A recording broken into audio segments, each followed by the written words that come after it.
আমাদের আজকের আলোচনায় থাকছে বিদ্যাসাগর সায়েন্স অলিম্পিয়াড বিভাগের প্রশ্নপত্র 2024 লাস্ট মিনিট প্রস্তুতিতে গুরুত্বপূর্ণ প্রশ্নপত্র। জানিয়ে রাখবো শুরুতেই একাধিক প্রশ্ন এবং উত্তর আলোচনার জন্য আমাদের সঙ্গে অবশ্যই থেকে থাকো, কারণ প্রতি মুহূর্তে আমরা তুলে ধরতেছি একটা একটা করে মডেল সেট। আজকে দেখবো আমাদের যেখানে ভৌত বিজ্ঞান প্রশ্ন রয়েছে। আমাদের প্রথম প্রশ্ন, চাপের একক গুণ আয়তনের একক কোন ভৌত রাশিটির একক দেয়? দেখো, বল, ত্বরণ, কার্য, শক্তি রয়েছে। আমাদের সঠিক অপশান কিন্তু হচ্ছে কার্য।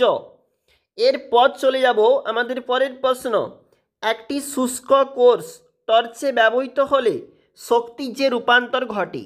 দেখো, এক্ষেত্রে অপশান ডি অর্থাৎ রাসায়নিক শক্তি আলোক শক্তিতে সরাসরি বদলে যায়। এটা কিন্তু আমাদের হবে right answer, option number D.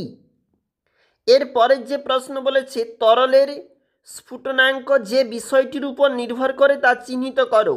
তরলের স্ফুটনাঙ্ক অপশন নম্বর বি দেখো বলেছে তরলে দ্রবীভূত পদার্থের উপস্থিতির উপর নির্ভর করে, মানে অপশন নম্বর বি হবে আমাদের এখানে রাইট অ্যান্সার। এরপর চলে যাব আমাদের ঠিক পরবর্তী পেজটাতেই। নিচের কোন ঘটনাটি আলোর সাথে সম্পর্কিত নয়?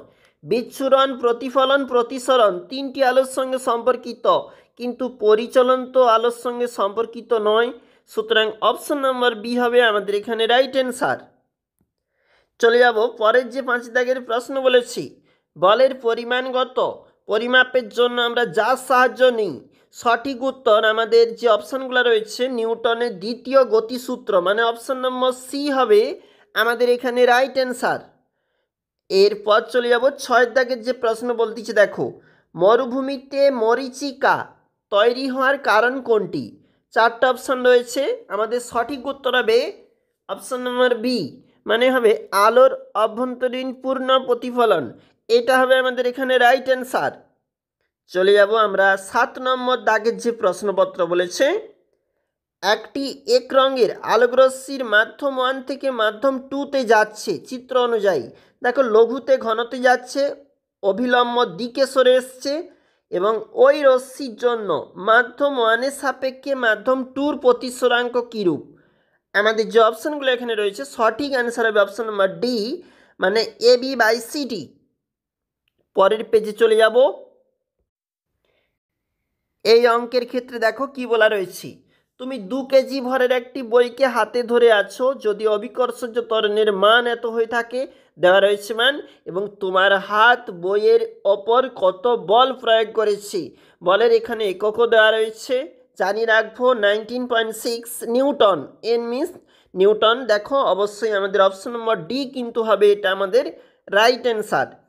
একটু পরে চলে যাব, যেখানে আমাদের বলেছে দুটি আধান Q1 Q2 শূন্য মাধ্যমের পরস্পর আর দূরত্বে থাকলে কুলম্বের সূত্র অনুযায়ী ক্রিয়াশীল বল, যেখানে এসআই পদ্ধতিতে এর মান নির্ণয় তুমি অবশ্যই করবে, এবং আমাদের এখানে অপশন কিন্তু অপশন নম্বর সি হবে আমাদের এখানে রাইট অ্যান্সার।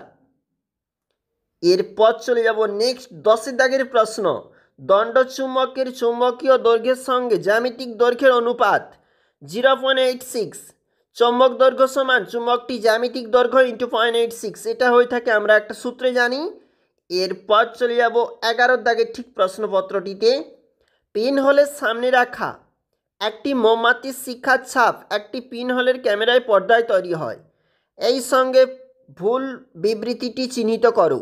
তোমাদের এখানে যে রাইট অ্যান্সারটা হবে option number C, pin hole এবং পর্দার মধ্যে দূরত্ব কমানো হলে শিখার ছাপের আকার বড় হয়।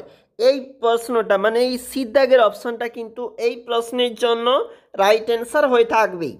জানিয়ে রাখবো, একাধিক প্রশ্নের জন্য আমরা প্রতি মুহূর্তে উপস্থাপন করি, এবং অবশ্যই চোখ রাখো আমাদের প্রশ্ন উত্তরের জন্য।